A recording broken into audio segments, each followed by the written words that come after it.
want to show you now is called a reverse cymbal swell. Basically what this is a way to bring up your music into intense drops or heavy hits. Basically it's a way for you to make your music hit a little harder and transition a little better.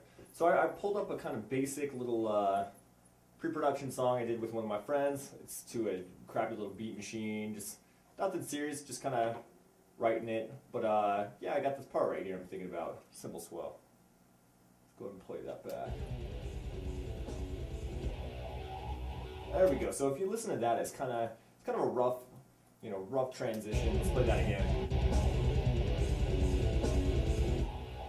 Kind of shitty. It doesn't really hit that hard, Kind of end up losing a lot of momentum and energy,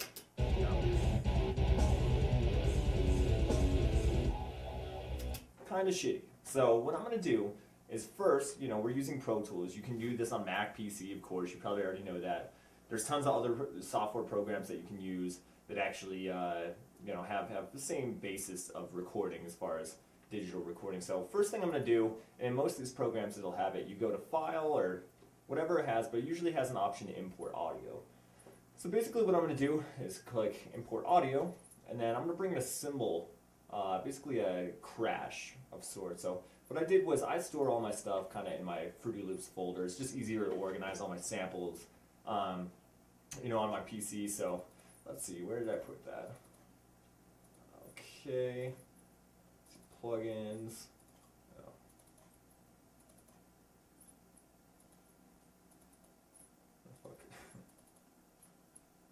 Okay, so I usually store my stuff on this PC here, just in a different folder, so let's check that out. We got some standard Fruity Loops things that come with it, kind of sample packs, with everyday stuff.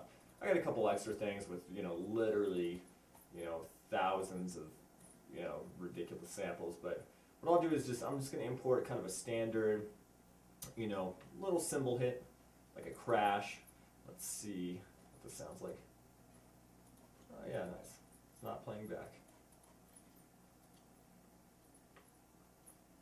Okay, so what I'm going to do now is I'm going to basically import one of my samples that I'm happy with. I got literally thousands of samples. You can download these in packs, buy them on the internet.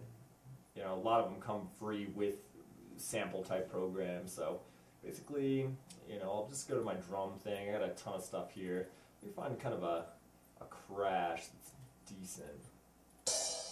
That's kind of crappy.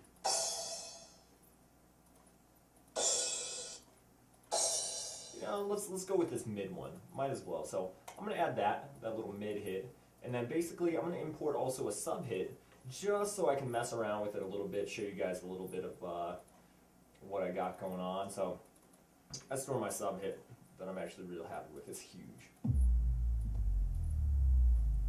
Now that's pretty epic, I gotta say. So add that 808 hit. And once again, you get these samples from internet stuff. You can make your own. The original sub hit was basically just gating, an 808 or gating an actual kick drum with just some standard low tones. That's where you got the boom kind of thing back in the old, 80s. But yeah. So okay, let's see. So we got my cymbal hit here. Cheesy little cymbal hit.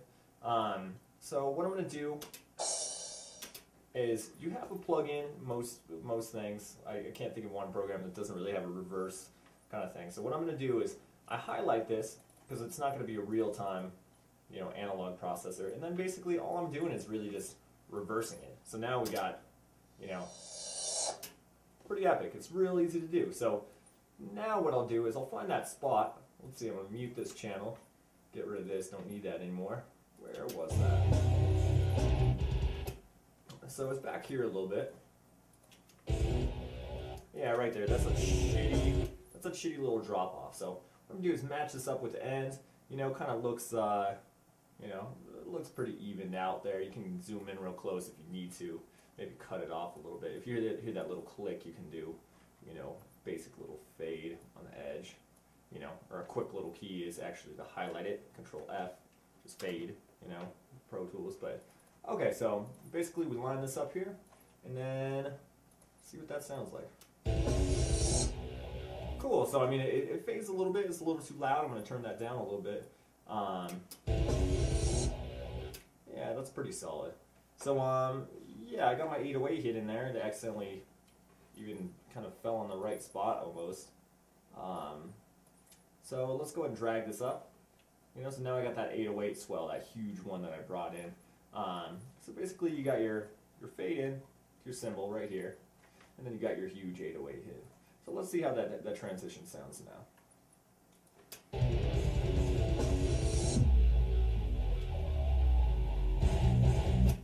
Pretty good. It's a lot more smooth than it was before. I'll turn that 808 down just a little bit so it's not too overpowering. And you want to be a little careful as far as throwing too many 808s and cymbals, cymbal swells in there, just because it's kind of gets too much for your music as far as, it kind of dates it to our, current time period of music.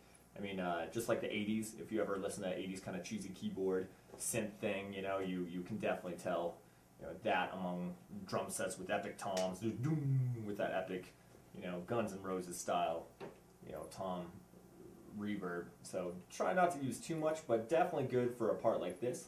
Once again, you hear it now.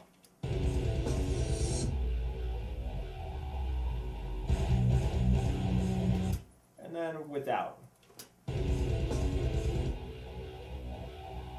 I think it sounds a lot better now just because it hits a little bit more. So, once again, you can do that all over, litter your music with it. You just basically can, copy, Control C or Apple C, whatever it is on Macs, and just, basically just paste it all over, your stuff. So, I don't even know what this is, but it looks like I got a little stop. Let's see what that sounds like.